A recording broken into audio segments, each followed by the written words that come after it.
ఎంతసేపు పేరెంట్స్ కూడా సొసైటీ ఏమనుకుంటది అనే చూస్తారు తప్ప వాళ్ళు సొంతంగా వాళ్ళు కన్న పిల్లల ఒపీనియన్స్ కి ఎందుకు ఒక్కసారి థింక్ చేయలేకపోతున్నారు? అది చేయలేకపోవటానికి అమ్మా, ఎందుకంటే సేమ్ ఇది క్లాన్ ఇలాగే నడుస్తుంది, ఈ సమాజంలో మనం కూడా ఇలాగే ఉండాలి అన్నది ఒకటి గిరిగీసుకొని ఉంటున్నారు పేరెంట్స్. తర్వాత పెళ్ళి అయిన తర్వాత కూడా అంటే వీళ్ళు కూడా ఆ పేరెంట్స్ కూడా అన్ని రకాల కష్టాలు నష్టాలు అన్నిటినీ అనుభవించి వస్తారు. ప్రతి వాళ్ళకు కూడా ఉంటాయి. లైఫ్ అనేది అంత ఈజీగా కాదమ్మా, అన్ని రకాల కష్టాలు మనం స్టెప్ బై స్టెప్ ఎక్కుతూ, మనం ఎట్లా చిన్నవాళ్ళప్పటి నుంచి మనం ఎలా స్టెప్ బై స్టెప్ నేర్చుకుంటూ వస్తామో అలాగే లైఫ్ కూడా అలాగే లీడ్ చేయాలి.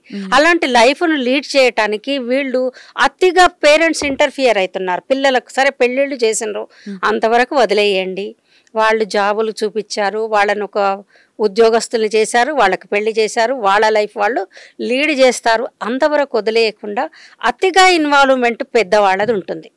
ఎందుకంటే తన లైఫ్లో అనుభవించినాయి. అంటే ఈ పేరెంట్స్ కూడా వాళ్ళేం మనకి ఎక్కడి నుంచో ఆకాశం నుంచి రాలేదు, వాళ్ళు కూడా ఒక పేరెంట్సే, వాళ్ళు కూడా అత్తలు తల్లులు అన్ని రకాలుగా అన్ని రకాల ఇబ్బందులను అనుభవించి వచ్చినటువంటి వాళ్ళు.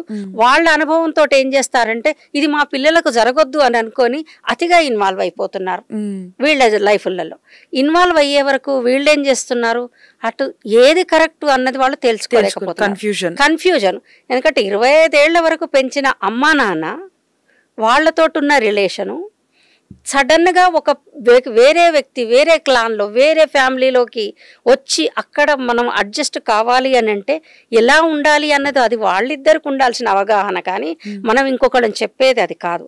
ఆ ఆలోచన లేకుండా ఉండటంతో పేరెంట్స్ అతిగా ఇన్వాల్వ్మెంట్, దాంతో కూడా కాపురాలు డైవర్స్ దాకా వెళ్తున్నాయి.